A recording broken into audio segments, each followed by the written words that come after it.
আপনারা সাকিব আল হাসানকে বাংলাদেশের স্পিন বোলিং কোচ হিসেবে পান, ওইটা কতটুকু রোমাঞ্চিত লাগবে আপনার কাছে? না, এখানে তো রোমাঞ্চিত হওয়ার কিছু নাই। এখানে সাকিব ভাই তো আমার দেশেরই মানুষ। তো সাকিব ভাই নিজেই জিজ্ঞেস করতো যে এটা এমন করলে কেমন হয়। না, সর্বপ্রথম আল্লাহ তাআলার কাছে শুকরিয়া যে কন্টিনিউটা করতেছি। আর আপনি খেলাটা এমন যে আপনি যতদিন পারফরমেন্স করবেন হয়তোবা ততদিনই আপনি টিমে থাকবেন। তো এখানে লক্ষ্য একটাই যে পারফরমেন্স। তো আমিও চেষ্টা করি যে সবসময় যে নিজের যে ডেডিকেশন আছে ওইটা ধরে রেখে পারফরমেন্স করার জন্য। সাকিব ভাই আপনাকে নিয়ে একটা পোস্ট দিয়েছেন, আপনি যখন ওকে ছাড়িয়ে দিয়েছেন, আপনি পোস্টটা দেখেছেন এবং আপনার রিয়াকশন কি আছে? না, সাকিব ভাই তো আমার দেশেরই মানুষ। তো দেশের হয়ে কেউ যদি ভালো কিছু করে আসলে এটা পোস্ট দেওয়াটা আমিও মনে করি এটা মানে গ্রহণযোগ্যতা। এটা অনেকেই পোস্ট দিছে, সাকিব ভাইও দিয়েছে। এটা ভালো লাগার বিষয় যে একজন বড় প্লেয়ার যখন আপনি নিজ দেশের প্লেয়ারদেরকে নিয়ে ভালো ভালো বার্তা দেবে, আসলে এটা একটা ভালো লাগার বিষয়। তো অ্যাজ এ আমি সবসময় মনে করি যে আমাকে নিয়ে যারা এরকম পোস্ট দেয় বা যারা আমার কাছ থেকে আশা করে, আমি যেন তাদের আশাটাকে ফুলফিল করতে পারি ইনশাল্লাহ। 25 বছর ধরে আমরা হচ্ছে কি টেস্ট ক্রিকেট খেলি, এরপরই বিপিএল। যারা শুধুমাত্র যাদের গায়ে টেস্ট ক্রিকেটের তকমা লেগে আছে তারা জানেন না যে বিপিএলে তারা দল পাবেন কিনা। এই বিষয়টা কিভাবে দেখেন? আরেকটা জিনিস হচ্ছে এরপরে আবার টেস্ট মাঠে লম্বা একটা ব্রেক। না, একটু আপনি সামনের বছর আমাদের হয়তো বা বেশ কিছু টেস্ট আছে 12টার মতন। তো এর মধ্যে এই 2টা টেস্টের পরে একটা গ্যাপ আছে। তো হয়তো বা আমাদের এই গ্যাপটাতে আমাদের অনেক মানে সতর্কতামূলকই থাকতে হবে আর কি। যেহেতু অনেক দিন পর আবার খেলাবে, ওই যে খেলাটা আসবে ওইটাতে আমরা যেন ভালো করে হ্যান্ডেল করতে পারি, এই দিকটা ফোকাস রাখতে হবে। আর যাদের গায়ে টেস্ট ক্রিকেট তকমাটা লাগে, আসলে এটা কি করে লাগে আমার জানা নাই। তো আমার কাছে মনে হয় যে এটা আসলে টিম ওয়াইজ একটা ব্যাপার। যেহেতু এখানে একটা টিমের অপশন থাকে, এখন অনেক টিম আছে, অনেকজনকে চুজ করতে পারে, এটা তাদের পার্সোনাল ব্যাপার। আসলে এখান থেকে আসলে আমি কাউকে কোনো আসলে বার্তা দেওয়ার মতন কোনো পজিশন নাই। একজন সাকিব আপনাকে বলেছে যে 400 উইকেট দেখতে চায় আপনার এখানে, তো দ্যাট ইজ এতদিন পর তো আপনাকে দিতে হবে আপনাকে, সেই চ্যালেঞ্জটা কতটুকু কঠিন? না, আসলে চ্যালেঞ্জের এখানে কিছু নেই। আমি ফার্স্টে একটা কথাই বলি যে এখানে পারফরমেন্স, আপনি পারফরমেন্স তখন যখন উইকেট পারফরমেন্স করবেন তখন অটোমেটিকলি আসলে উইকেটটাই গ্রহণযোগ্যতা হবে অ্যাজ এ আমি বলার হিসাবে। তো আমার কাছে মনে হয় যে হয়তোবা সাকিব ভাই এখান থেকে বলতে পারে যে আমাদের যতগুলো টেস্ট হয় পার ইয়ার, বা আপনি 2-3 বছরে কতগুলো টেস্ট হতে পারে বা 5 বছরে কতগুলো টেস্ট হতে পারে, ওরকম একটা অনুমানিক বলে হয়তোবা আমাকে একটা মানে জায়গা দিছে যে হয়তোবা 400টার কাছে আমি যাইতে পারি অ্যাজ এ আমার কাছে মনে হয়। তো আমি আগেই বলেছি যে ইনশাল্লাহ আমিও চেষ্টা করব যেন এই যারা আমাকে নিয়ে আশা করে এই জিনিসটা ফুলফিল করার জন্য। আমি আগেও বলেছি যে আমার কোনো টার্গেট নাই, আমি যতদূর আল্লাহ আমাকে নিয়ে যায় আমি ততদূরই যেতে রাজি আছি। আর আরেকটা জিনিস যে একটা সময় হয়তো বা অল আউট হইতো না, বাট এখন হচ্ছে।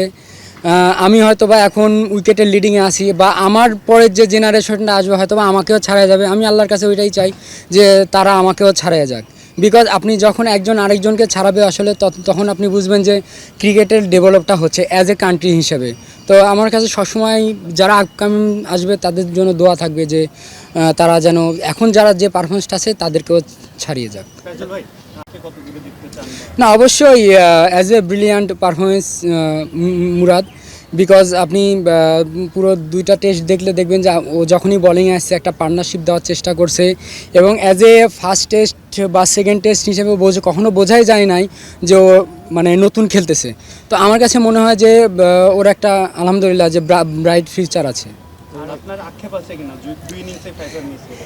আসলে 5 উইকেট আসলে জীবনে সবসময় আসে না, বাট আমার এমনটা 4 উইকেট অনেক হয়েছে।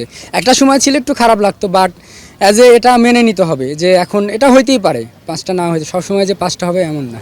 না, এটা অবশ্যই ভালো। আপনি অ্যাজ এ যদি মিরপুরের উইকেট চিন্তা করেন, হয়তোবা একটা সময় 2-3 দিনেও খেলা শেষ হয়েছে, বাট আপনি যখন একটা টিমের 5 দিন খেলার অ্যাবিলিটি থাকবে তখন বুঝবেন যে না, একটা টিম একটা পর্যায়ে যাচ্ছে। বিকজ এটা একটা ইউজ টু এর বিষয় যে আপনি 3 দিনে খেলা শেষ হচ্ছে, আপনার মেন্টালিটি সেট আপটা একরকম থাকবে, আর যখন 5 দিন খেলা যাবে তখন আপনার মেন্টালিটি আরেক রকম হবে, মানে ব্রেনের গ্রোথ হবে। তো তো আমার কাছে মনে হয় যে এটা একটা ভালো দিক যে এখন 5 দিনে খেলা যাচ্ছে। হবে না ওই সময় আমি জাস্ট নর্মালি মানে খেলতাম আর কি, বাট ওই সময় চিন্তা ছিল না যে একটা সময় টেস্ট খেলবো বা ওয়ানডে খেলবো, এমন কোনো চিন্তা ছিল না। বাট ক্রিকেটটাকে আমি অনেক মানে ভালোবাসি এজ এ অনেক ছোট থেকেই। এজন্য এমনি সাকিবের প্রশংসা বারবার আসছে আপনাকে নিয়ে পোস্ট করায়। তার স্পিন থেকে কি আপনি কোনো কিছু শিখেছেন বা তার সঙ্গে যখন কথা হতো কোন জিনিসটা আয়ত্ত করতে চাইতেন?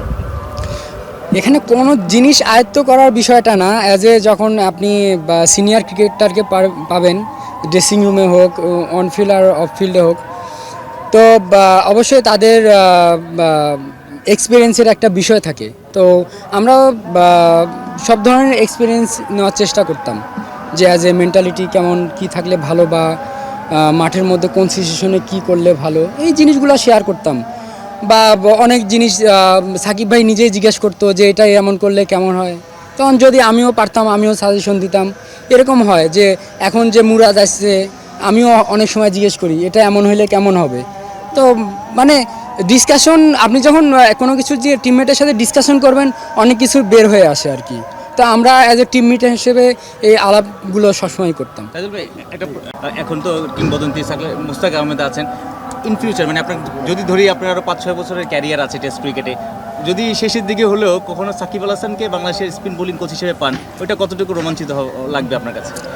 না এখানে তো রোমাঞ্চিত হওয়ার কিছু নাই, এখানে অ্যাজ এ উনি একজন বড় স্টার, এখন যদি বাংলাদেশ ক্রিকেট বোর্ড তাকে কোচ দেয় অবশ্যই এটা আসলে আমাদের আমরা অ্যাজ এ এটা ক্রিকেট বোর্ডের সিদ্ধান্ত হবে যে আমাদেরকে যেই কোচ আসবে আমাদের তাদের সাথেই কাজ করতে হবে আর কি। এটা আসলে বলাটা ডিফিকাল্ট ভাই, এখন এই মুহূর্তে এইভাবে বলাটা ডিফিকাল্ট। যখন আপনি দেখবেন যে একজনের ক্যারিয়ারে 100, 150, 200 উইকেট যোগ হয়েছে, আপনি তখন হয়তো বা বুঝবেন যে না এর বয়স এমন আছে বা সামনে এত ম্যাচ খেলতে পারে, তখন একটা প্রেডিকশন করতে পারবেন যে না এই একটা সময়ে এরম উইকেটের মালিক হইতে পারে। তো আসলে এখন যারা স্টার্ট করছে এখনই আপনার বলাটা ডিফিকাল্ট যে ও 500 উইকেটে যাবে আর কি, এটা বলা ডিফিকাল্ট।